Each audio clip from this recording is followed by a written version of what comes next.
All right. Every once in a while, I get so fed up with politics, I got to do a rant and just let steam off. I try not to, but I've hit the boiling point. And it's the gaslighting that the left is doing with Kamala Harris, making it sound like she's some great, groundbreaking candidate. She is the worst candidate to ever run for president ever. There's two people voting in this election. Either you're voting for Donald Trump, you like Donald Trump, or you hate Donald Trump and you're voting against him. But Kamala Harris, let's stop it. And what put this over the edge for me? Last week, I'm watching her campaign rally, and she's up there being like, we need to turn the page in America. It's time for a new way forward, and I'm your candidate for change, and they're hooting and hollering. It's time to turn the page.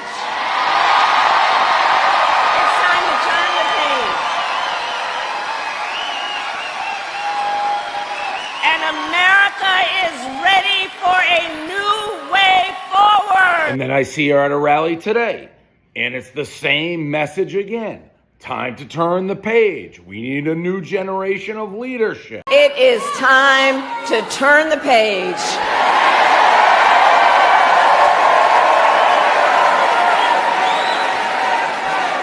It is time to turn the page because America is ready to chart a new way forward.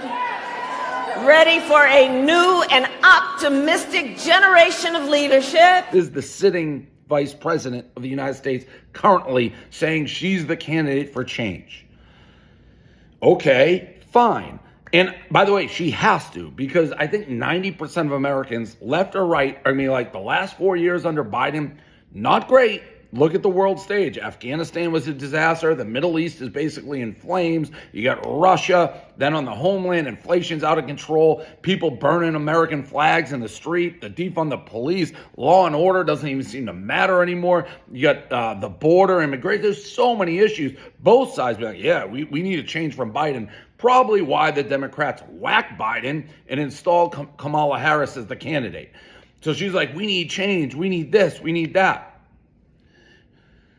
But at the same time, when she's on her media tour last week, friendly interviews, Alex Cooper called her, hey, Alex, Colbert, The View, and she's being asked the most simplest questions, softballs that she probably knew were coming. Hey, Kamala, how are you different from Joe Biden? What will be different since you are the sitting vice president of the United States now and you're out saying you're the candidate for change? She cannot answer it. She can't answer it. She literally is saying, well, I've pretty much been in every big decision. I'm the same as Joe Biden. I agree with him on everything. If anything, would you have done something differently than President Biden during the past 4 years? There is not a thing that comes to mind in terms of, and I've been a part of most of the decisions that have had impact. Or she just rumbles and stumbles like, well, I grew up and I worked at McDonald's and you know how I'm going to be different? My name. Yeah. What are we talking about? This is the candidate that people are saying such a great leader and change. No, stop gaslighting us. There's two types of votes right now in this country. You're either voting for Donald Trump. I am. And by the way, I don't ever really love like celebrity endorsements, whatever. Do your research, make your own mind.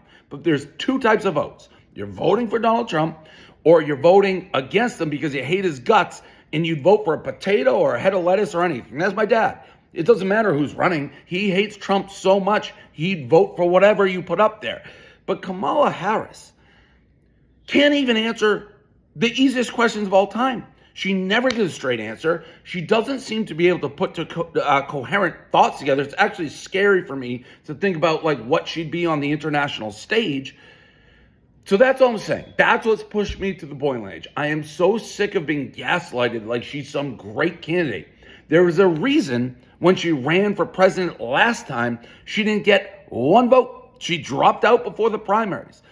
There's a reason they waited, the Democrats, till after Biden got the nomination because she wouldn't have gotten it again. She is the worst presidential candidate in the history of American politics, honestly. Now, if you still want to vote for her because you hate Trump that much and you can't stand him, you think he's all this evil shit, do it. But stop the gaslighting, please. The footage is there. She can't answer simple questions. If you have any issues with the last 4 years, that's her. And she, even though she's saying she's the change candidate, she literally then will go on interviews and be like, yep, same thing. I can't think of one thing different. It's like I'm taking crazy pills.